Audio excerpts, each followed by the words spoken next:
네, 저희 함께 나누실 말씀은 누가복음 19장 1절부터 10절까지 말씀입니다. 누가복음 19장 1절부터 10절까지의 말씀을 제가 한 절 읽고 그리고 여러분들이 한 절씩 교독하도록 하겠습니다. 제가 먼저 읽도록 하겠습니다. 예수께서 여리고로 들어가 지나가시더라.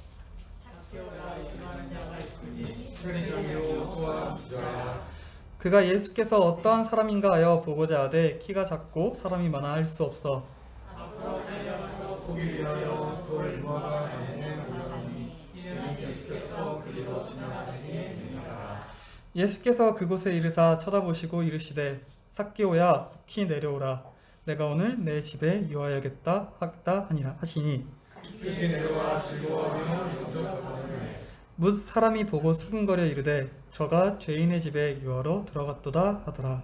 삭개오가 서서 주께 여짜오되 주여 보시옵소서 내 소유의 절반을 가난한 자들에게 주겠사오며 만일 누구의 것을 속여 빼앗은 일이 있으면 내 갑절이나 갚겠나이다. 예수께서 이르시되 오늘 구원이 이 집에 이르렀으니 이 사람도 아브라함의 자손임이로다. 인자가 온 것은 잃어버린 자를 찾아 구원하려 함이니라. 아멘. 네. 오늘도 오후 예배까지 참석해 주신 여러분들을 주님의 이름으로 축복합니다. 자, 오늘 저희가 나눌 말씀인 삭개오. 삭개오는 우리가 주일학교 때 한 번쯤은 들어본 이름일 것입니다. 우리가 알고 있듯이 오늘 이 예수님은 여리고성에 들어가십니다. 그리고 이 여리고성에는 삭개오라고 하는 사람을 살고 있었고 그 사람을 만나게 됩니다. 우리가 어린 아이들에게 이름을 지어줄 때 넌 앞으로 이렇게 살거라 라는 생각을 가지고서 이름을 지어주기도 합니다. 예를 들면은 예수님께서도 제자에게 이름을 지어주실 때 너는 교회의 반석이 되라 라면서 베드로라는 이름을 지어주셨고요. 또 그냥 우리 쪽으로 예를 들어보면은 예수님의 영광을 위해서 살아라 라는 뜻으로 예영 이런 식으로 이름을 지어주기도 하죠. 이렇게 이름은 그 사람이 어떻게 살아라 라고 하는 소망을 가지고서 이름을 짓게 됩니다. 그렇다면 오늘 이 삭개오가 가지고 있는 이름의 뜻이 무엇이었을까요? 삭개오의 이름의 뜻은 순결한 자라는 뜻입니다. 그렇다면 과연 삭개오가 소위 이름값을 하면서 살았을까요? 같이 한번 알아보도록 하겠는데요. 삭개오는 일단은 세리장이었습니다. 지금으로 따지면 세금을 걷는 공무원의 장이라고 볼 수가 있겠네요. 이렇게 보면은 정말로 성공한 인생인 것 같죠? 세금을 걷는 공무원의 장이에요. 자, 그런데 그 시대 세리들은 이스라엘 백성에게 민족의 배신자, 마치 우리나라의 일제강점기 시기에 친일파 취급을 받던 사람들입니다. 그 이유는 세리들의 역할이 어떤 것이었냐면 로마 황제로부터 세금을 거둘 수 있는 권리, 징세권을 사가지고 돈으로 사서 같은 민족인 이스라엘 백성들의 세금을 걷어서 그 당시 이스라엘을 지배하고 있던 로마에 바치는 역할을 하고 있기 때문에 세리는 이스라엘 백성들에게 돈을 위해서 같은 민족을 수탈하는 사람이라면서 증오를 받는 대상이었습니다.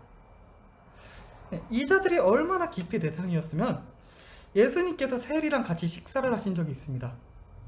그때 바리새인들이 어찌하여 세리랑 죄인들이랑 같이 밥 먹냐고 묻기까지 할 정도였습니다.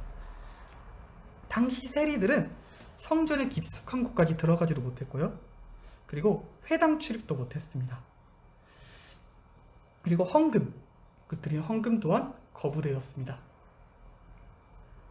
이런 취급을 받는 세리, 그들 중에 바로 오늘 세리장 삭개오였습니다. 세리장이면 세리들보다 더하면 더했지 덜하지는 않았을 것입니다. 이런 삭개오는 오늘 예수님을 만나게 되는 기회를 받게 됩니다. 삭개오는 여러 가지 공허함을 가지고 있는 사람이라고 하는데요. 일단은 신체 조건상으로 일단은 키가 작았다고 합니다. 얼마나 키가 작았는지는 모르겠지만요. 일단은 키가 작았다고 합니다. 네. 그리고 예수님이 지나가셔도 사람들 때문에 보지 못할 정도로 작다라고 말을 합니다. 그리고 부자예요. 부자긴 한데요. 세리장이라는 것 때문에 사람들에게 죄인 취급을 받습니다. 사람 취급도 제대로 받지를 못해요. 오늘 본문 7절을 보면 뭇 사람이 보고 수군거려 이르되 저가 죄인의 집에 유하로 들어갔도다 하더라 라고 말하듯이 누군가를 초대하거나 누가 그 집에 가는 것이 이렇게 이례적일 정도로 인간관계를 제대로 쌓지도 못할 뿐더러 함께 초대받았던 사람, 그리고 삭개오와 함께하는 사람도 뒤에서 수군거리는 소리를 듣게 만들 정도로 삭개오는 인간관계를 제대로 쌓을 수도 없었습니다. 삭개오에게 쉽게 다가가는 사람들도 없었을 것입니다. 때문에 오늘 삭개오는 마음의 공허함을 채우기 위해서 많은 부를 축적합니다. 값진 것들로 마음의 공허함을 채우기 위해서 빈 곳에 들이붓습니다. 그런데도 그 공허함이 채워지지가 않아요. 원했던 권력이랑 부는 얻었습니다. 여러 가지 불리한 조건들을 전부 다 이겨내고 성공을 했습니다. 얻고자 하는 모든 것을 얻었는데 그런데 그 안에 행복은 없습니다. 존경은커녕 멸시를 받고요. 돈으로라도 행복을 사려고 했는데 사람들과 또 하나님과의 관계도 끊어지는 것 같고요. 죄를 용서받을 수도 관계를 개선할 수도 없습니다. 그러던 중에 오늘 삭개오가 예수님이라는 분의 소문을 듣게 됩니다. 하나님의 아들, 이스라엘을 구원할 구원자, 눈먼 자를 보게 하시고요, 귀신을 쫓아내시는 여러 기적을 일으키시는 놀라우신 분의 소문을 듣게 됩니다. 그리고 그분이 내가 살고 있는 지금 이 땅 여리고를 지나가신다고 합니다. 삭개오는 이 예수님이라는 사람이 너무 보고 싶었습니다. 죄인과 세리의 친구라고 불리기도 하고, 그리고 그들을 용서하는 그 사람, 이스라엘의 구원자라고 불리는 그 사람이라면 내 공허함을 뭔가 채워주지 않을까? 기대도 가지고 또는 호기심도 가지고 삭개오는 많은 무리들 사이로 걸어갑니다. 자, 그런데 삭개오에게 있어서 이렇게 많은 사람들의 무리로 걸어간다, 이거는요 정말로 위험한 행동입니다. 일단 사람들에게 삭개오는 환영, 존경 이런 걸 받지 못해요. 오히려 증오를 받고 사람 취급도 못 받는 사람입니다. 만약에 삭개오가 존경을 받는 사람이었으면 삭개오가 예수님 보지도 못하고 있을 때, 사람들이 너무 높아서 못 보고 있을 때 앞으로 데려가 주셨겠죠. 존경을 받는 사람이라면. 하지만 삭개오는 그렇지 않았습니다. 뿐만 아니라 이스라엘의 무력 독립을 지지하는 세력들에게 있어서 세리들은 암살 대상이었습니다. 그런데 그 세리들의 세리장인데 세리장이 스스로 사람들이 막 북적이는 곳에 들어간다? 이건 정말로 위험한 행동입니다. 이건 정말로 말도 안 되게 위험한 행동입니다. 다른 사람들이라면 절대로 하지도 않은 행동들입니다. 그런데 오늘 이 삭개오는 갈급함이 있었습니다. 그동안 여러 무시랑 마음속에 계속해서 들이부어도 채워지지 않던 이 공허함이 이분을 만나면 그래도 변화가 되지 않을까라고 하는 이 기대 하나만 가지고서 위험 속으로 나아갑니다. 그런데 이렇게 나아간 거랑은 무색하게 삭개오는 벽에 부딪힙니다. 오늘 19장 3절 한번 같이 읽도록 하겠습니다. 19장 3절입니다. 그가 예수께서 어떠한 사람인가 하여 보고자 하되 키가 작고 사람이 많아 볼 수 없어. 예수님 앞에 내가 죄인임에도 불구하고요 나와왔어요. 어려운 결심을 하고 주님 앞에 나와왔는데 마치 세상이 너는 예수님 볼 자격도 없어, 라고 외치듯이 내 앞에 벽들로 주님과 만나는 것을 방해합니다. 많은 사람들로 인해서 볼 수가 없어요. 세상의 벽이 나를 한 번 더 좌절하게 합니다. 포기하고 싶고요. 내가 무엇을 했나 후회도 들어요. 내가 이렇게 고생도 했고요. 위험도 다 감수하고서 이렇게 나왔는데 역시 나 같은 사람은 예수님 만날 수 있을 리가 없지 하면서 그냥 집으로 돌아가고 싶을 것 같아요. 그런데요, 오늘 삭개오는 나무 위로 올라갑니다. 체면이나 창피함 이런 건 다 내려놓고요, 예수님이라는 그분을 난 보고야 말 거야 라고 하는 간절함, 이거 하나만 가지고 나무 위로 올라갑니다. 마치 혈루증 걸렸던 여인이 사람을 너는 부정하게 만들 거야, 너랑 접촉하면 사람을 부정하게 만들어 라고 하는 이유로 돌에 맞아 죽을 수도 있었음에도 불구하고 나 주님의 옷자락이라도 만져볼 거야 라고 하면서 나아갔던 것처럼 나 주님 얼굴이라도 볼 거예요 하면서 나무 위로 올라갑니다. 그리고 놀라운 일이 일어납니다. 우리 19장 5절 한번 같이 읽도록 하겠습니다. 19장 5절입니다. 예수께서 그곳에 이르사 쳐다보시고 이르시되 삭개오야 속히 내려오라, 내가 오늘 내 집에 유하였다 하시니. 네. 그저 바라만 봤어도, 바라보기만이라도 원했던, 보는 것만이라도 그 충분했던 그 예수님이 내 이름을 불러주신대요. 그리고요, 내 집에 어째선지 내 이름을 알고 있고요, 날 부르시고 계시고요, 그뿐만 아니라 내 집에 머무르신다고 합니다. 주변 사람들은 이걸 보고 손가락질합니다. 거룩하신 분이라면서요, 선하신 분이라면서요. 그런데 저런 죄인이랑 함께 하겠다고요? 아니, 여리고에 왔으면, 큰 성인데, 엄청 큰 성 여리고에 왔으면 여리고에 있는 의인들을 먼저 챙기셔야지, 의인이 아니라 죄인을 먼저 더 챙기신다고요? 사람들은요, 손가락질하고 수군댑니다.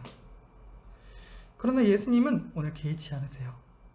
예수님이 만일 손가락질 받고 싶지 않으셨어요, 그러면은 삭개오를 안 부르시거나 바리새인들에게 하셨듯이 독사의 자식들아 라면서 책망을 하시던가, 그것도 아니면은 네가 지금부터 회개하고 훔치고 속인 것들 전부 다 돌려줘, 그리고서 의인이 되라, 그러면은 그 후에 내가 너희 집에 갈게 라고 말씀하셨으면은 손가락질 받으시지 않으셨겠죠? 받더라도 조금 덜 받으셨겠죠. 그런데 오늘 예수님이 부르셨던 이 삭개오는 변화가 또는 회개가 끝난 모습이 아니라 죄인 되고 자신의 연약함이 가장 잘 드러나 있는 모습, 자신의 죄와 형편 때문에 주님 앞에 감히 나아갈 수도 없지만 창피하게 나무 위에 있는 이 모습, 그 모습의 삭개오를 그대로 부르십니다. 삭개오야, 순수한 자야, 내려오거라. 내가 오늘 내 집에 유하여야겠다. 그 누구도 찾아오지 않던 내 속에 그분이 찾아와 주세요. 모두 다 날 기피하고요, 찾아오지 않아요.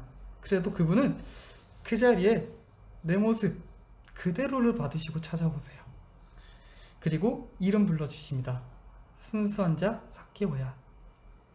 삭개오의 삶에서 이름이란 건요, 정말로 모순된 것이었습니다. 자신의 삶이랑은 다른 이질적인 것이었습니다. 그런데 그분이 내 이름을 불러주시는 순간에 공허함이 사라집니다. 예수님께서 삭개오의 이름을 불러주실 때 삭개오의 마음속에 있는 공허함에 주님이라는 마침표를 찍게 되었습니다. 마음을 기쁨으로 채워주셨고요, 이질적이고 모순적인 이름이 아니라 그 이름대로 살게 해주십니다. 그리고 오늘 삭개오가 변하게 됩니다. 어떻게 변하게 되었나요? 우리 19장 8절 한번 읽도록 하겠습니다. 삭개오가 서서 주께 여짜오되 주여 보시옵소서, 내 소유의 절반을 가난한 자들에게 주겠사오며 만일 누구의 것을 속여 빼앗은 일이 있으면 내 갑절이나 갚겠나이다. 네. 원래 유대 규정에는 남에게 배상하는 규정이 있었습니다. 네. 원래 규정 그럼 어땠을까요? 민수기 5장 6절부터 7절 한번 같이 읽도록 하겠습니다. 이스라엘 자손에게 이르라. 남자나 여자나 사람들이 범하는 죄를 범하여 여호와께 거역하여 죄를 지으면 그 지은 죄를 자복하고 그 죄값을 온전히 갚되 5분의 1을 더하여 그가 죄를 지었던 그 사람에게 돌려줄 것이며. 네.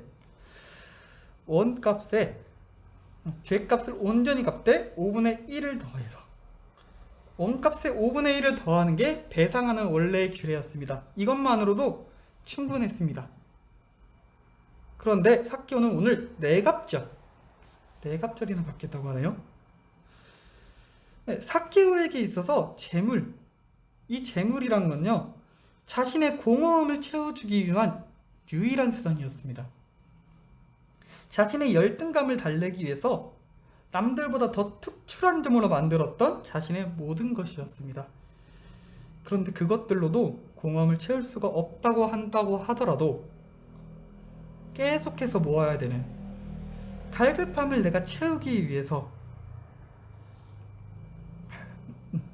계속해서 그럴 수 없다고 하더라도 내가 모아야만 하는 그런 것들이었습니다. 포기할 수 없었던 것들이었습니다. 그런데 오늘 예수님이 내 집에 들어오십니다. 그 누구도 찾아온 적도 없었고 나의 갈급함을 채우기 위해서 집을 가득히 채웠던 그 재물들이 있는 집으로 들어오십니다. 그리고 그 집에서 예수님이 이름도 불러주시고요, 삭개오가 예수님 왔을 때 깨닫게 됩니다. 채워지지 않는 것들이 채워지는 경험을 하게 됩니다. 지금 내 집에 보이는 재물, 값진 것들, 이런 높은 지위들, 내 삶에 이런 것들이 나를 채울 줄만 알았어요. 그리고 이런 것들이 내 삶의 주인이었어요. 그런데 이제 아님을 고백합니다. 이제는 당신이 내 삶의 주인이라는 것을 고백하고요, 그 갈급함을 채우다 못해서 넘치게 하시는 그분이 내 주인이라는 것을 고백합니다. 그분이 내 주인임을 깨달으니까 이제는 이것들이 보잘것이 없네요. 우리의 삶을 채우던 여러 것들, 돈이든 명성이든 그 어떤 것이든, 주님, 당신이 날 찾아오니까 보잘것이 없네요. 그 누구도 찾아오지 않는 나를 찾아와 주시고요, 세상에 어떤 손가락질 받는 것보다 나를 만나는 게 더 중요하셨던 그 주님, 내 모순된 이름 불러주시고 내 갈급함을 채워주신 주님을 오늘 삭개오는 만나게 됩니다. 내가 그의 이름을 불러주었을 때 그는 내게 다가와 꽃이 되었다 라고 하는 김춘수 시인의 꽃처럼 오늘 예수님께서 삭개오의 이름을 불러주시니까 삭개오는 세상의 장막을 뚫고 예수님께 나아가서 비로소 순결한 자, 의인이 되었습니다. 그런데 여러분, 이런 오늘 삭개오의 일들이 비단 삭개오 개인의 일? 이걸로 끝나는 것일까요? 아, 삭개오에게 예수님이 이런 일을 해줬구나, 그렇구나 하고 끝내는 것일까요? 아니죠. 그분은요, 여러분들에게도 동일하게 이름을 불러주고 찾고 계십니다.